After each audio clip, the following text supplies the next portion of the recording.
Gurur Brahma, Gurur Vishnu, Gurur Devo Maheshwaraha, Gurureva Param Brahma, Tasmai Shri Gurave Namaha.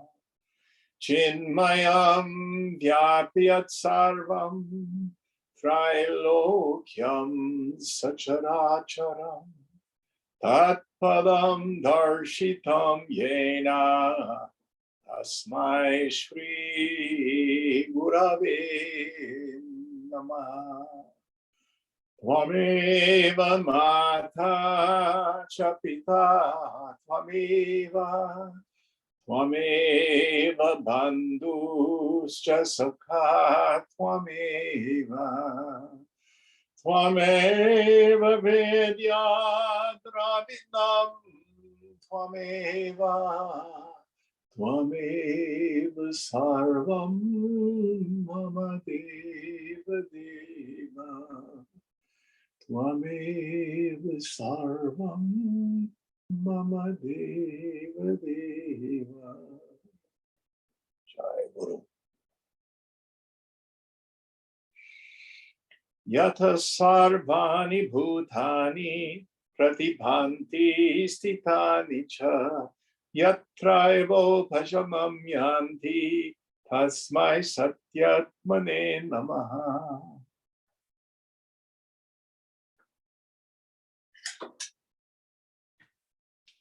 Lakshmi, are you there? Yes, Jim, I'm there. Okay. Thank you. You are here. I didn't know whether or not you decided to come in person or not. I would love to come in person one of these days, but yes, today I've joined remotely. Okay. So I don't know how to get you the text. Okay, no problem. I'll come maybe one of these classes to your home, Jim, and then probably I will get it from you if it's okay. Right. Thank you. So we are in the story of Aindava in the chapter on the power of the mind. And the basic idea that we are working with is that the entire universe comes about by means of the sankalpa of the infinite. What is a sankalpa? Thought, wish, will, intention. The world is not created, it is imagined. And it appears like the image in a mirror, like a painting on the screen of consciousness. And that we as individuals, to a limited degree, reenact the creative principle of the infinite. The good news for people in ignorance, thank God they do not believe their minds are creative. Otherwise, the world would be in a worse mess than it is. But for yogis, we are not only dealing with our relationship with our thoughts. I am not my thoughts. I am not my feelings. I'm ever the witnessing consciousness. But we also begin to understand that the content of my mind makes a difference.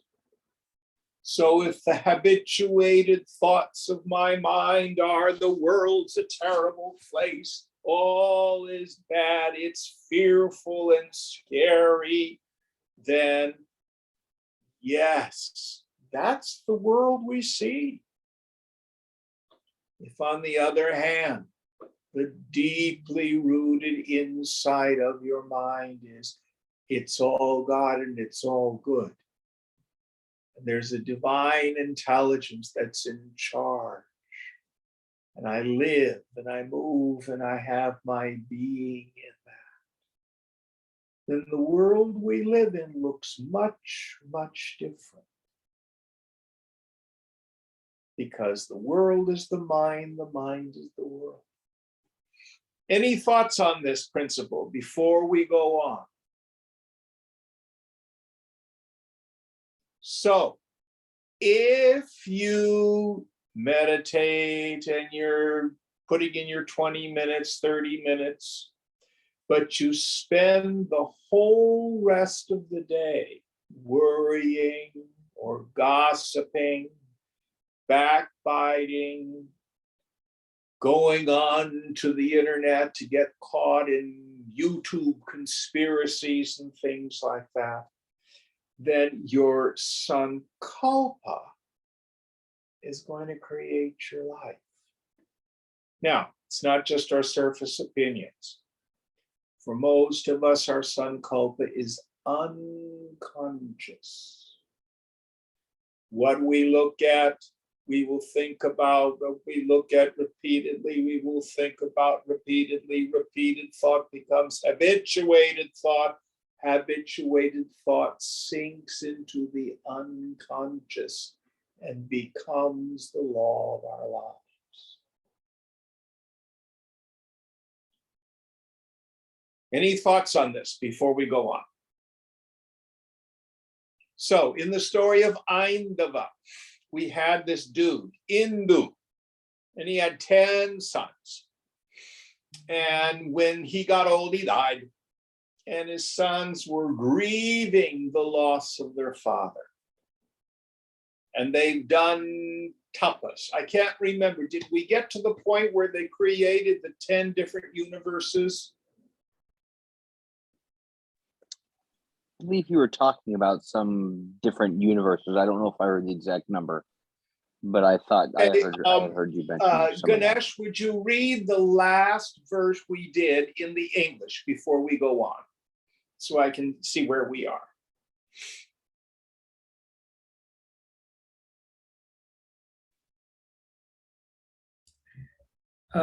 By the ripen, I think, yeah, we have. By the ripening of their thought, those 10 attain to the state of Brahma, the creator. This appearance of the worlds arose in 10 ways for them. Grandsire, the one among the many, I'm Bhaskara, the sun.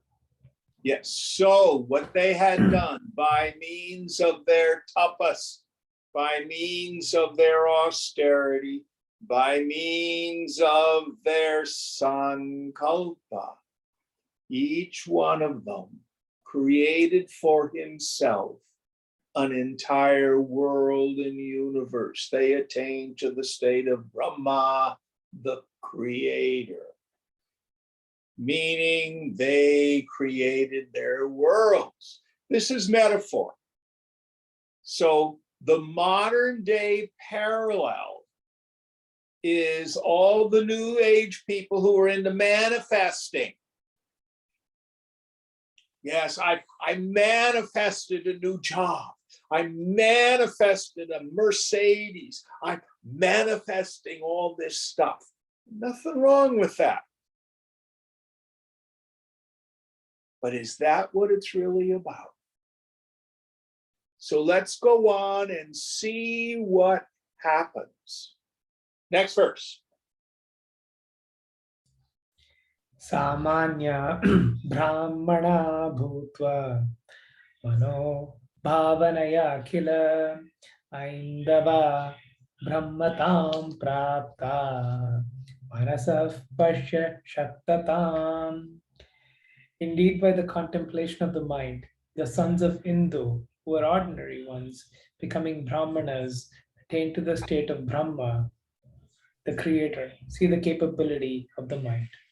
Yes. So here, all things are possible if you have a powerful sankalpa. So in the worldly interactions that we have, we come across people whose intention seems to be very powerful. who set their mind on something and it seems to happen. Someone else, they have wishes, but things don't happen for them. What's the difference? First of all, there are karmic things that determine that. But the basic law is this: any sankalpa that's consistently maintained, that's not contradicted or conflicted, tends towards grossification. Those people who have difficulty following through have a scattered mind. Internally, their sankalpa gets contradicted. Well, today I want that. Well, I've changed my mind. Now I want this. Or they're conflicted. Gee, maybe it won't happen. Maybe you know someone or are yourself a person who catastrophizes. Well, I always plan for the worst. I have a meeting tomorrow at work and I just know I'm going to get fired. And then if it turns out okay, you feel okay. But you see, your mind is always in a contradicted, conflicted sankalpa. And that's why we feel like we have no sense of being able to actualize things in life.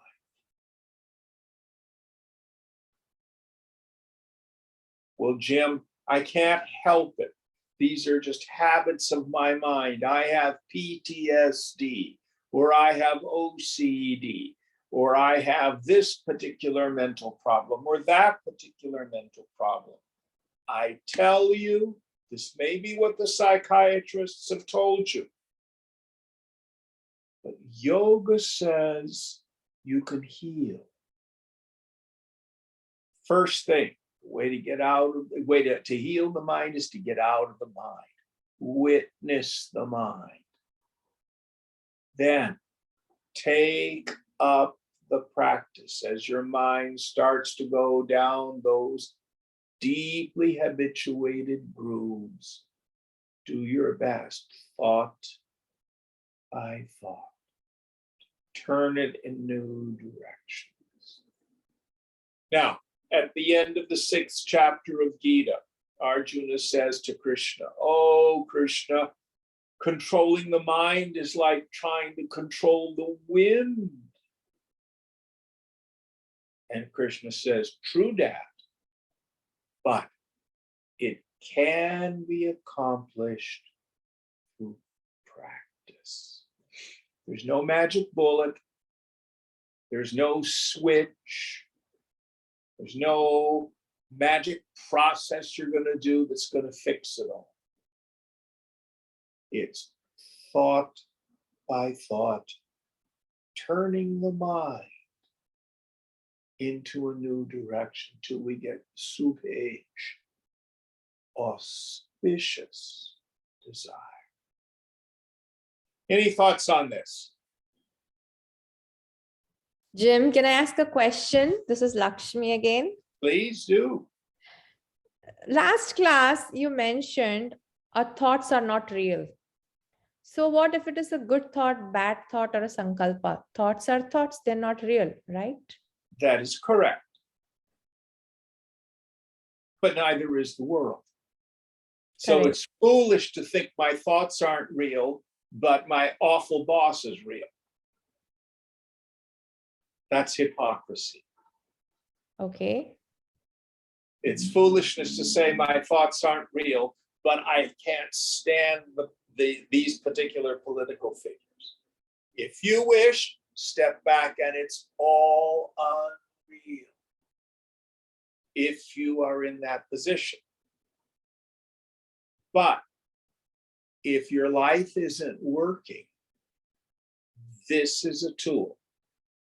This is a tool where we are working on changing the content of the mind from negative thinking to more auspicious thinking, because our thinking creates our experience of life. So it all depends on where we are in our practice, Lakshmi. Did Okay. that answer your question? So I guess it's different things for different people. Am I right, Jim? So probably you try to replace negative thinking with positive thinking, and then if some person is ready to let go of thoughts completely, then you just know thoughts are also unreal. Am I right? Yes. You've At got it. what point can a person know that he's ready to let go of thoughts and just think? You will be able to internally figure that. If you can take on the practice of the total unreality of the mind and the world, go for it. Okay. Thank you, Jim. I'm only talking about what the scripture at this chapter is teaching us, which is the power of the mind. That's the title of the chapter. Understood. Thank you. All right. Good question. Very good question. All right. Next one. Vitopakyanam, the story of a sensualist. Oh, I love this one. This one's funny. Get out the hose. Going on. Manasa bhavyamano hi dehitam yati dehakaha. Being contemplated by the mind, the body goes to the state of the embodied. That is, the mind contemplating the body becomes the body itself by identification. Yes. So how do we understand this? It means that our waking state experience comes about in exactly the same way as the dream. So in the dream, I have the experience of a dream body, which I think is material when I'm dreaming. And it becomes what I call the locus of perception. I peep out from that dream body to look at the dream world. And I have an ego identified with it. I am the dream body. What the scripture is saying is, what I experience as this waking state body is no different. It is grossified thought. I think the body is mine because of habitual identification with it.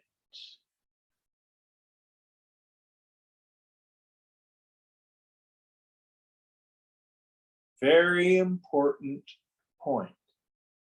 This is why the various forms of healing that occur in all religions work. So if you're a Catholic, you can go to Lourdes and you might get a healing. If you're a Hindu, you might go to some Mahatma and they sprinkle vibhuti on you and you have a healing. You go to the Philippines and the psychic surgeons put their hands on you and you get a healing. Or you go to a Christian Science practitioner and you get a healing. You go to a psychic and they give you healing. Oh, miracle, miracle. No, they're using law, metaphysical law. What is the metaphysical law? That the body is an outpicturing of the mind. That's all it is. That's all it is. So if you do some reading in, well, we don't need to go into that. That's off topic. So if you have a mind that is filled with resentment, filled with fear, filled with deep lack of forgiveness, in time, it's likely to make you sick. Antithetically, wasn't there a book called Laughter is the Best Medicine? If your mind is filled with joy and you're at peace, by and large, you're going to have a healthy life. Now, there are things we bring in from other lifetimes. So we don't want to take on the idea, oh my God, what's wrong with my thinking? I've got a headache, you know. One of the things I like to say to people, the awareness of suffering is an invitation to prayer.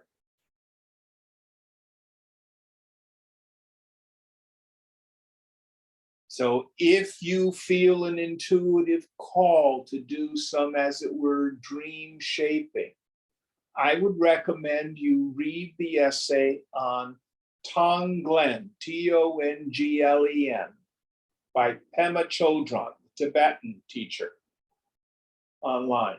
Very simple somatic technique. Highly recommended. Any thoughts on this?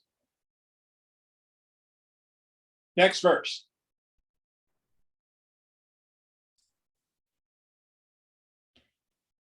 Deha bhavanaya mukto deha dharmai nabadhyate. Freed from the thought of the body, one is not afflicted by the attributes or characteristic properties of the body. Yes. So if I am freed from the thought I am the body, then the state of the body is no longer important to me.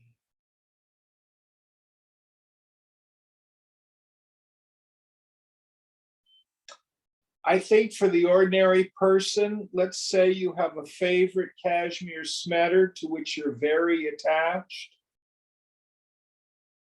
If it gets a moth hole in it, you're quite upset. But if you're not attached to the sweater and you pull it out of the drawer, you say, oh my gosh, it's got a moth hole in it. Too bad. No big deal. Same with the physical body. And we have stories of Mahatmas like Ramana Maharshi, Nisargadatta Maharaj, both of whom had cancer.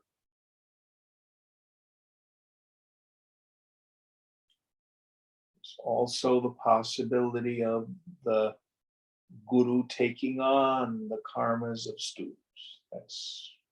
We won't go down that road tonight.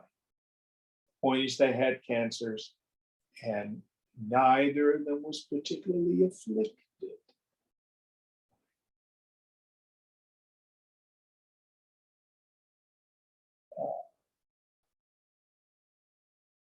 Does anybody know the name of, Justin, you may know it, the last teachings of Nisargadatta Maharaj, which talk about his dying? I don't know. I've Something in memorized different parts of it, I but think not. is the name of the book. Oh, I only have the book I am that. I haven't read the other books yet. Yeah. Is it consciousness in the absolute? Yes, that's it. That's it. Consciousness in the absolute. And it's the very last teachings of Nisargadatta Maharaj, and he talks about what it's like to be in that state of identification with Brahman while the body is going through what it's going through. All right, next verse. Indradyumna iti khyatah magadhesho mahipatihi ahalya nama tasyasit bharya kamalalochana indranama vitah kaschet tasmin eva pure vasat. There was a king known as Indradyumna among those of the Magadha country. He had a wife by name Ahalya with lotus-like eyes. A sensual person by name Indra lived in the same city. So there's a sensualist living in the city, this dude Indra. Of course, this is funny because Indra, who's Indra? King of the gods. Indra also is Indriyani. It means the mind, who is in contact with the sense organs. That's the mystical symbolism of the god Indra. So his name, it's a funny here. So this dude Indra is sensuous. Let's see what happens to him. Going on. Sahalya halyaya sardham indrasya yadabhut pura tada karnyay tihasebhyah tasmin indran parajyavat. That Ahalya, having heard from legends what happened to Indra in company with Ahalya in days of yore, became attached to that Indra. So they are doing the mufti pufti. They're having an illicit affair. Let's see what happens. Going on. Evamanyonyamasatam bhavamalokya bhupati tavu bhavapi tatyaja durmati salilashaye. The king, seeing their state of being strongly attached to one another thus, abandoned those two evil-minded persons in a tank or water reservoir. So he says, I'm not putting up with this business. So he takes the two of them and throws them in a reservoir, a tank of water. See if they drown. It's like when you see dogs doing it in the streets, they shoot them with a water hose. But see what happens to the sensuous couple. There they are in the tank of water. Going on. Tau tu jahasatus tuštau nakhedam upajagmatuh gratitau gajapadeshu kashabhi taditavapi jwalabhi dahyamanau cha napatu kamapi pyatham rajnatha prichayam mano tau uchartur mudita shayo. But those two laughed with satisfaction and did not suffer distress. Tied to the legs of elephants and even beaten with whips and being burnt by flames, they did not suffer any pain. I'm sorry, going on. Then being asked by the king, those two of joyous disposition said as follows. So he tries all these methods to try to get him to stop fornicating in public. So throwing him in the water tank didn't stop him. Then he ties him to the legs of elephants. That didn't stop him. Beating them with sticks. That didn't stop them. They are so into each other. They just keep laughing with the joy of their sensuous pleasure. Now, let's see what they say. Going on. Avam khedam na janivo jata vanyotanmayo bhavitam tibra vegena manasayat mahipate tadeva pashyat akhilam na sharira vecheshtitam. We too, who have become wholly absorbed in one another, do not know agony. King, whichever is thought of by the mind resolutely, it sees that only in entirety and not the working or sensation of the body.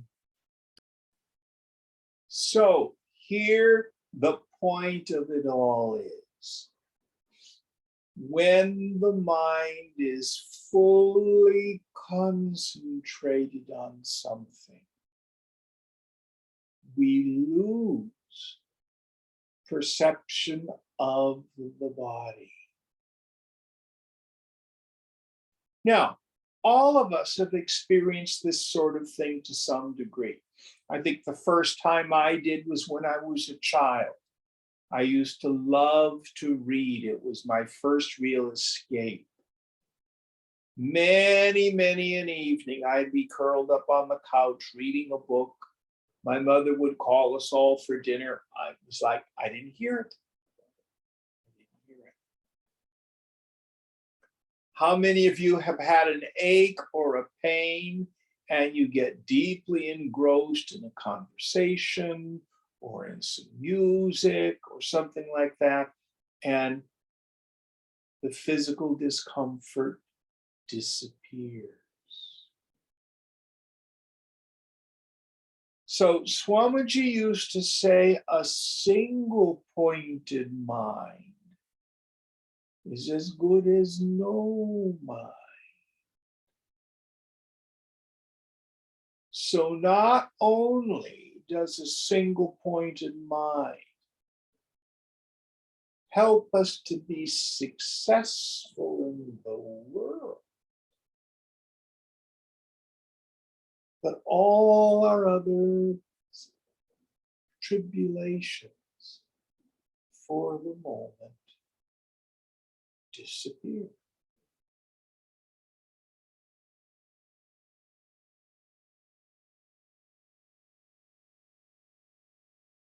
And the other point of the story is sex is powerful. Any other thoughts on this point?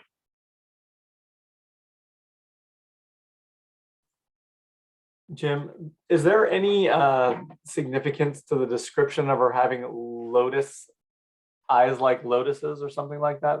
Not particularly. It's just an aesthetic thing. Okay. Is that David who said that? Yes. Hi, David. Hey there. Hey.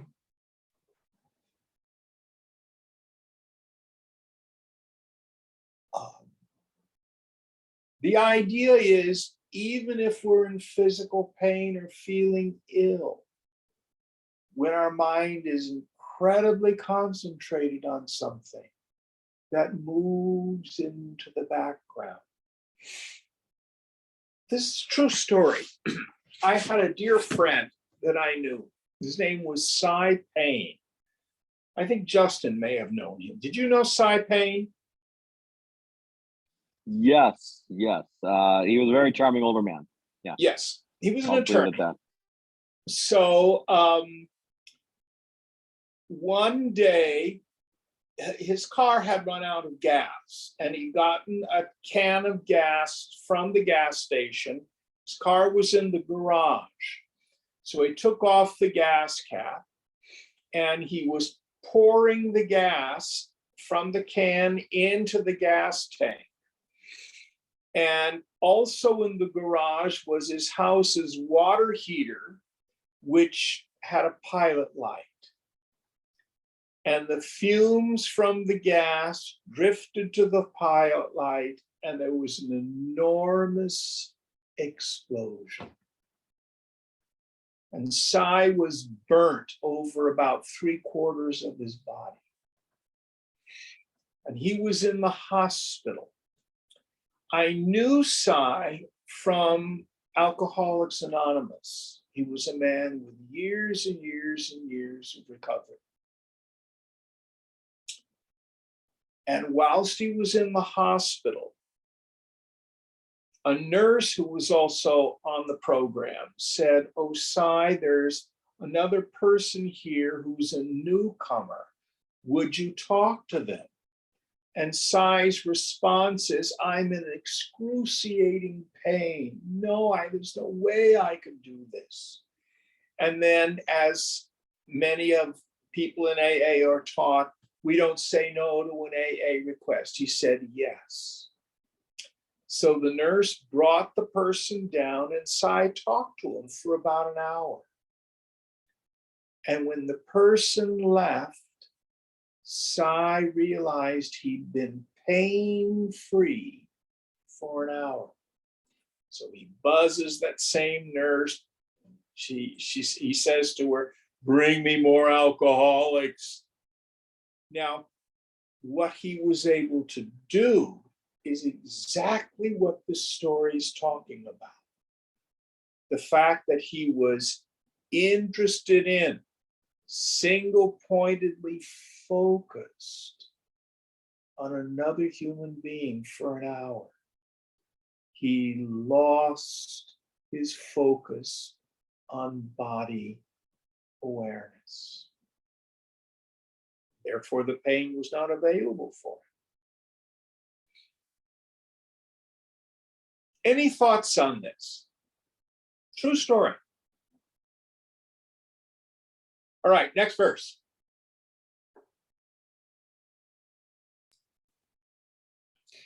Evam uktastatau raja vacha kamandayorapi satyam eveti vijnaya tavubhau niravasayat. Then the king thus told, knowing the words of those two who were blind with passion as only true, drove them away or banished them. So, no way was he going to get them to stop. They were too much into each other. So the only solution was to banish them. Going on. Evam Rama Jagatyasmin Dusharira Sharirinaha Ekam Manashariram Tu Shiprakari Chalam Sada Akinchit Karamanyacha Shariram Mam Sanirmitam. Rama, thus there are two bodies for the embodied one, or the individual soul in this world. One is the mental body, acting quickly and always moving indeed. The other body, made of flesh, is powerless to do anything. So here, again, these are abridgment of larger sections. Here, what the scripture is identifying for us is what I call spiritual anthropology. So we have the grossest form of the mind, which we call the stula sharira, meaning the physical body. And then we have a subtler form of mind, which we call antakarana, inner equipment, or sukshma sharira, subtle body. And it's kind of like an iceberg. Some of you are scientists, help me out. Is it 9/10 of the iceberg is below the water? Isn't that right? I believe that's Freud's iceberg theory. 90% of the mind is subconscious. Yes, and he based it on the iceberg. Yeah. Well, what I'm saying here is there is a visible part of our being, which is the physical body. That's the part we can see. The vast majority of us is subtle. Now, I would disagree with Freud, because for the yogi, one of the things that happens in meditation is we make the unconscious conscious, but it's still subtle. I think he was talking more for the average individual, is that they just don't even pay attention. I But yeah. understand. So let's not get into this discussion tonight. So the idea I was talking about is we have a visible part of the body and we have an invisible body, the subtle body. Any thoughts on this? And it's not just our body. We actually have a body that's grosser than the physical body. That's the body of my affairs. It's the body of my affairs. So are you a person where you get on the bus and you're always getting into arguments and fights with people? I get on the bus and for some strange reason, everybody I sit down next to, not everyone, but frequently, we start talking about God. What's the difference?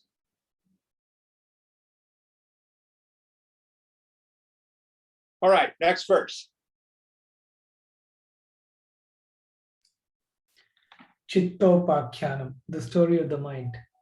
Atra kinchit upakyanam chittasya kathayami te asti shunyatavi bhima tasyameko bhavannarah.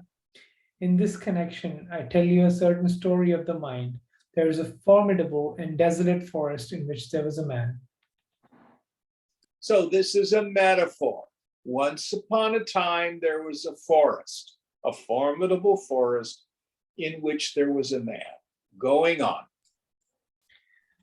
Paryakulam atir bhimah sahasra karalochanah praharan atmanah prishte swatmana parighair prasham krindan palayamanosau patitaundho andhakupake. With his mind confused, that fearful one with 1,000 hands and eyes, striking at his back violently with iron bars by himself, crying and running, fell blindly into a well with a hidden mouth. So this fellow has 1,000 hands and eyes and mouths, and he's got sticks in him, and he spends all this time beating on himself, and he runs around just beating on himself.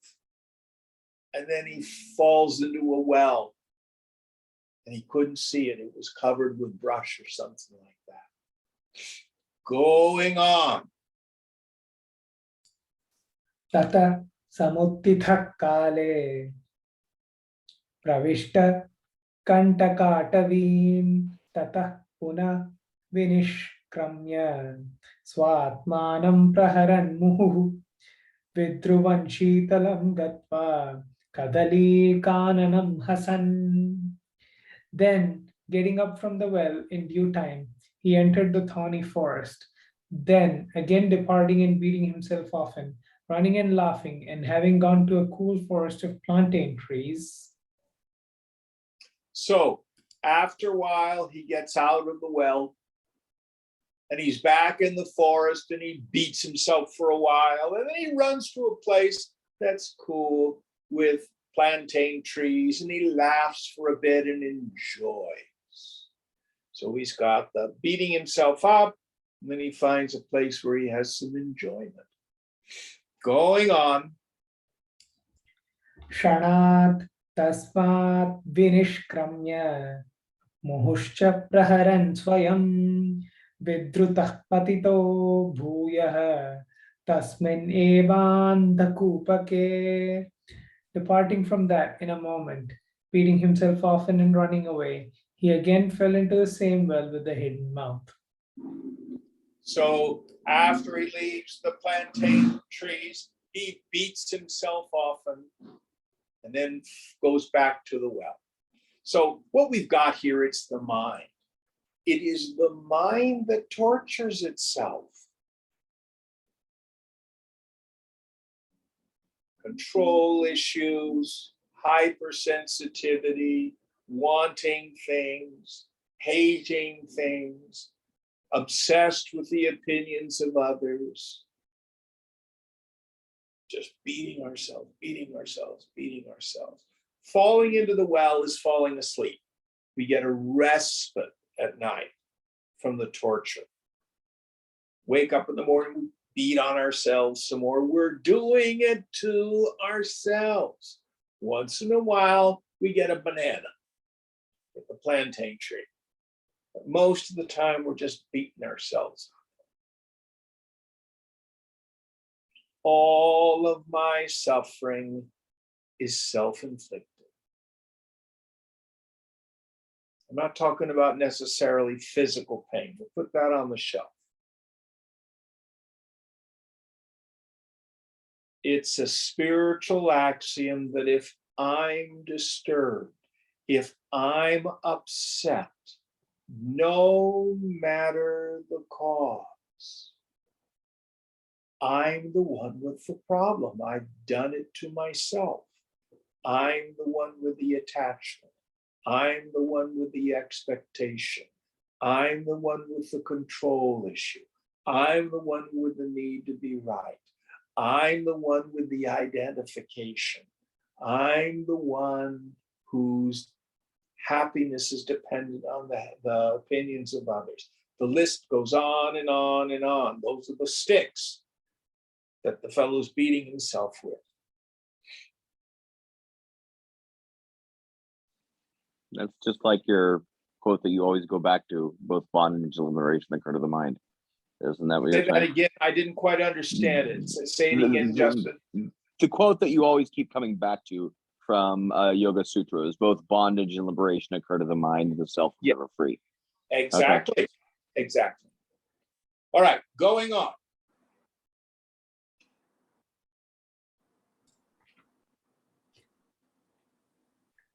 एवं रूपनिजाचारं समालोक्य चिरं मया अवष्टम्य Baladev मुहूर्तं प्रतिबोधितः. Having seen for a long time that person whose conduct was of such kind, and having held him up by force, he was awakened or instructed by me for a while. So what happens is somebody comes along and restrains the person, meaning we develop some ability to restrain the senses, restrain the extroversion of mind, abhyasa and vairagya, practice and renunciation. That's how it's accomplished. So after the mind has been restrained a little bit, we get a little bit of single pointedness, a little bit of discipline, a little bit of discrimination, a little bit of detachment. Then what happens next? Going on. Drishtascha kimidam kastvam kim mudha paridhavasi iti prishtah sacha praha naham kaschit karomi na. He was asked by me, "What is this? Who are you? Why do you run in vain?" Thus asked, he said, "I'm nobody. I do nothing." So when the mind begins to inquire into its own nature, when the mind starts looking for this personal sense of self that it's spending all its time trying to protect and defend, the mind finds there's nobody there. There's no individual entity. There's only Chidakash, the space of consciousness. And that the mind itself is ephemeral and unreal, imaginary.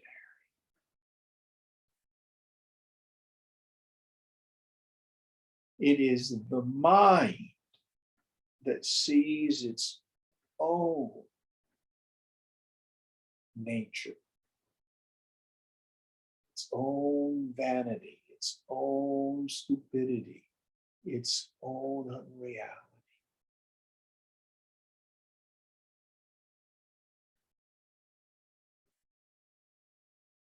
Going on.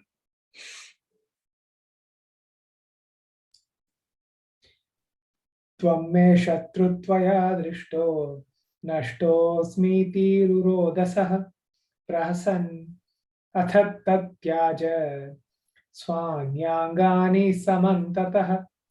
You are my enemy. Having been seen by you, I am lost. Thus saying, he wept. Then laughing, he gave up his limbs all around. So the mind sees the truth first as an enemy. Then when the truth is actually seen, the mind gives up all its limbs. The essential paradigm, I think I'm a person, I'll be happy when, it'll be better if, I've got all these goals and they're going to fix the world or fix me, and the compulsion to struggle, those are the limbs. The mind gives all that up. So what happens when the mind gives up all that stuff? Let's see, going on. Evam tasmin maharanye bahavah tadrisha naraha paribhramantat tishthanti vidyate dyapi satavi. Thus, in that huge forest, many men like him dwell, wandering about. That forest is there even today. So this is the human condition.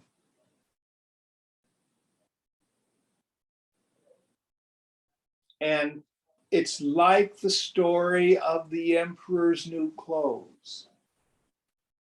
In that story, the charlatans come to the capital city and they say they have magic cloth that only wise people can see.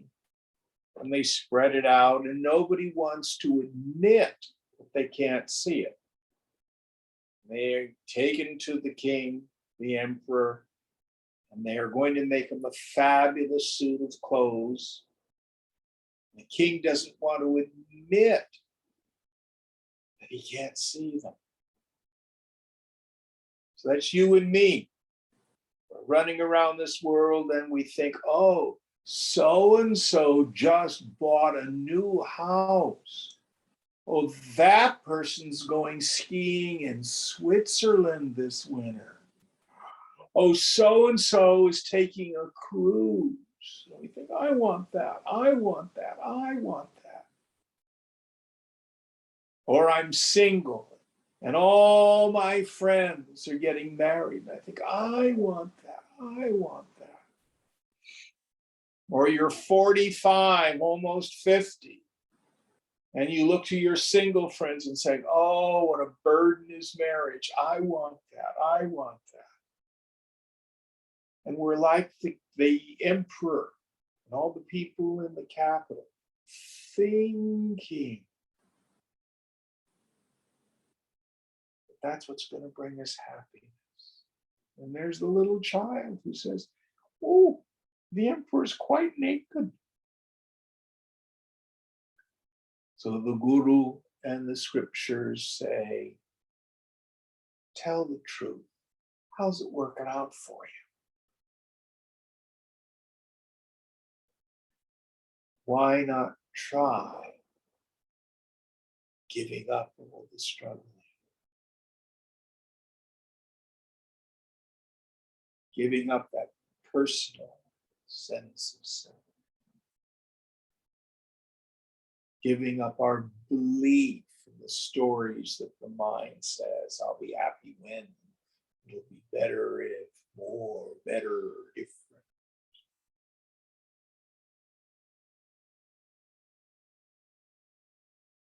Any thoughts on this? Next verse.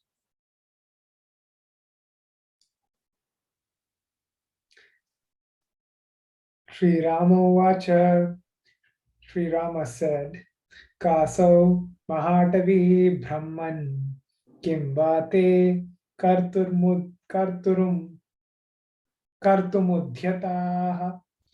Sage, what is that great forest and what is it that they are intent on doing? So now Ram asks Vasishta to explain the story. What is the symbolism? Let's see what he says. Going on. Vasishta Vacha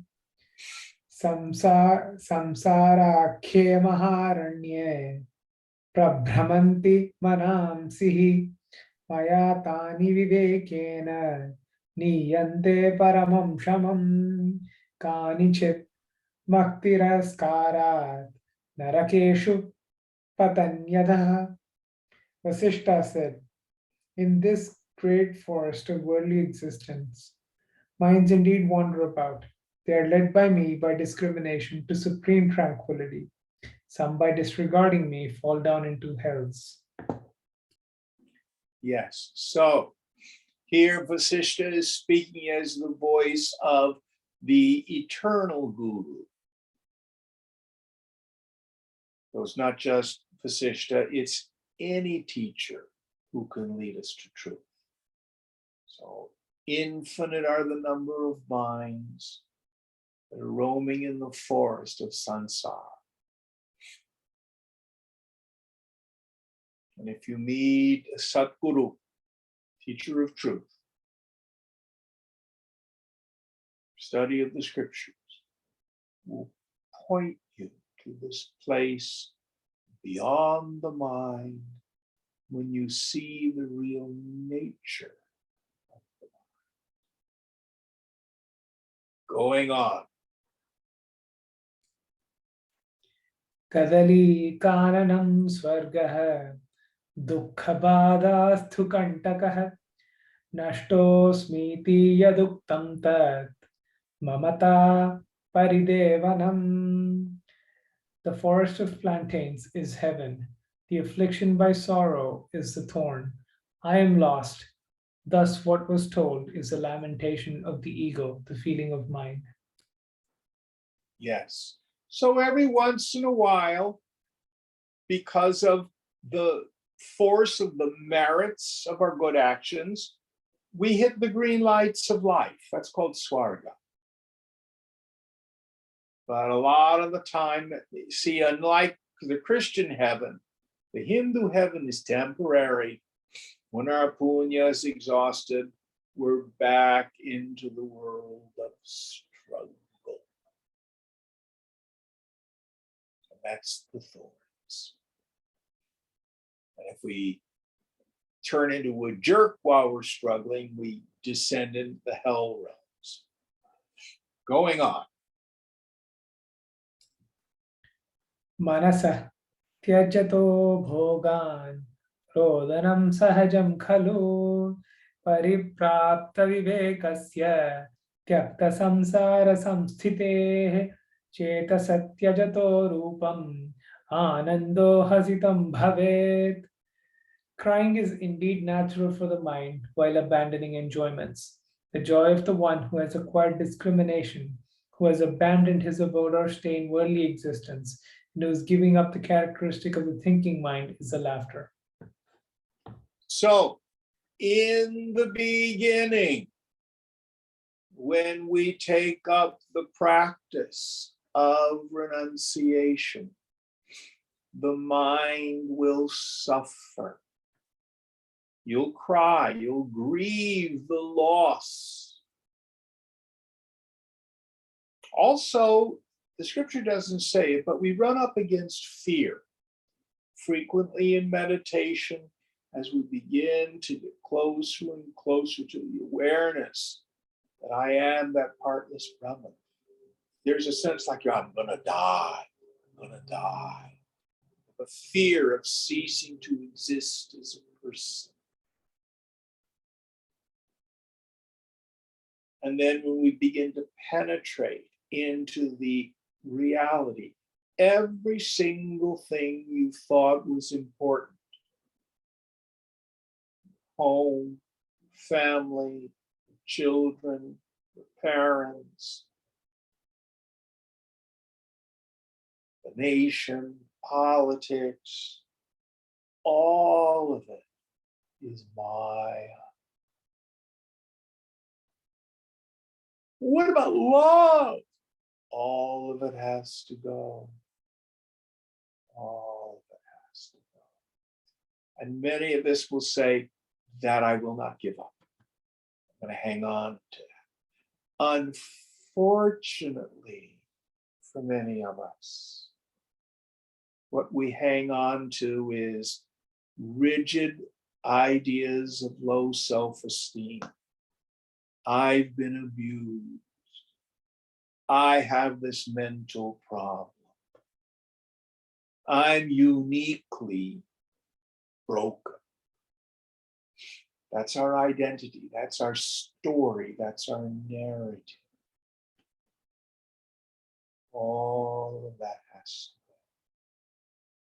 go. Then finally,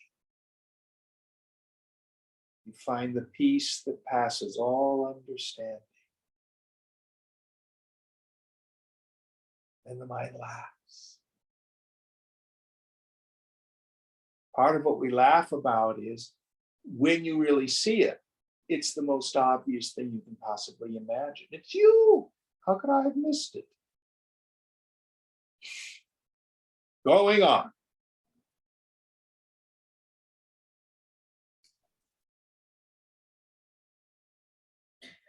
Prahara kalpanaghataah kriyante swayameva hi sankalpavasana jalaihi swairevayati bandhanam manolilamayai bandhaihi koshakara kramirkyatha.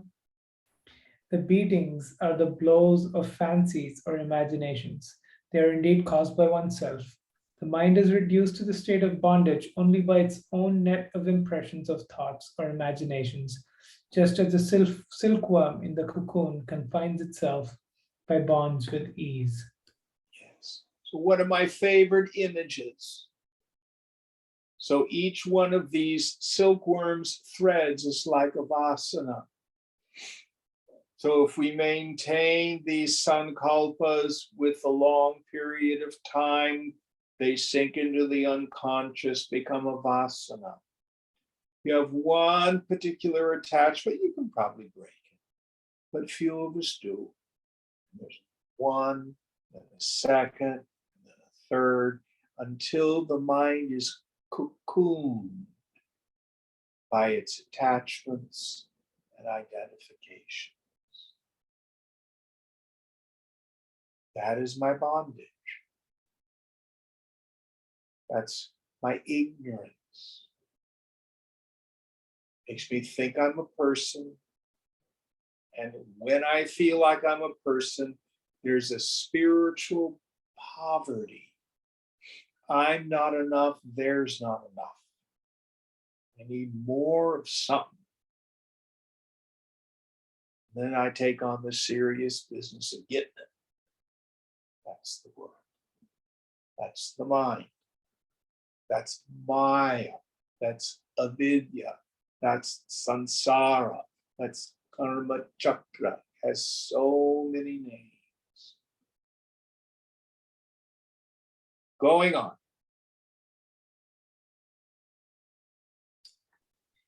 Etatte kathitam Rama chittopakyanamuttamam chitte naivedamalokya chittatyage sthiro bhava. This excellent story of the mind has been narrated to you.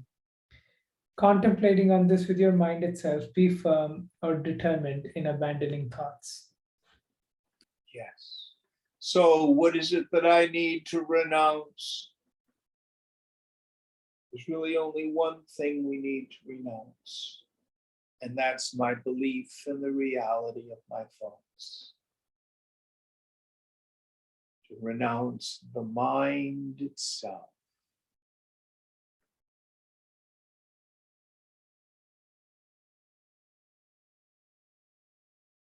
Is that the end of this chapter? It's the end of this section. What's the next story? The story of the child. Okay.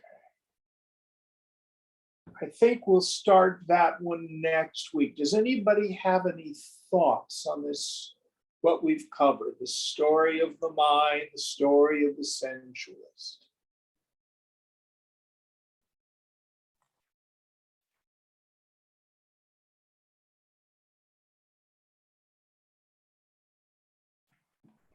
So again, in the same discussion I had with Lakshmi, in the beginning, Yes. go ahead. No, I'm just listening to you. When you said my name, I was just listening. Yes, yes. So when we are still firmly identified with the ego sense, Correct. the practice that's suggested is the practice of thought replacement. Okay. Swamiji used, not just for you, this is for everyone. I'm just referring to the conversation we had. So the idea is, Swamiji used to talk about the art of man making, the art of making a human being, the art of being fully human. This thing called a human being is an art form. Just like when you're painting a painting, you learn to paint, you create it, or you learn to sing and make music, or dance, you learn to dance. So character building is an art form. We get our 70, 80 years, some of us 90. It's like a song. And too soon, it's over. What are we to do?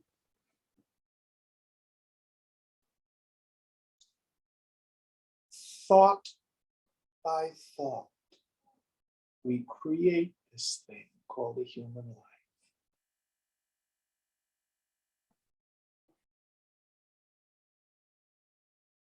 Thought by thought. Fill your mind with thoughts of the infinite, with goodwill towards people, with forgetting the small self. Serve the society. Then as the mind becomes subtle, realize aham brahmasmi, I am Brahman, that ground of being, pure awareness. All this world and the mind that creates it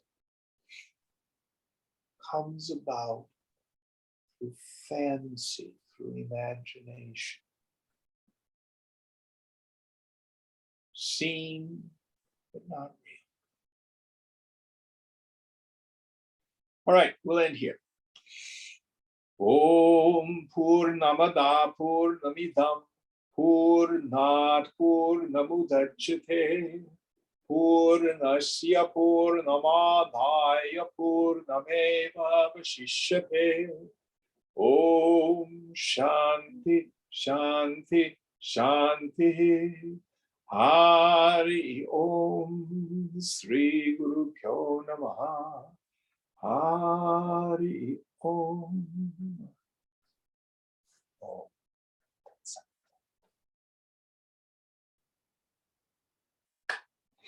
So you can tell your friends Yoga Vasishta has an X-rated section.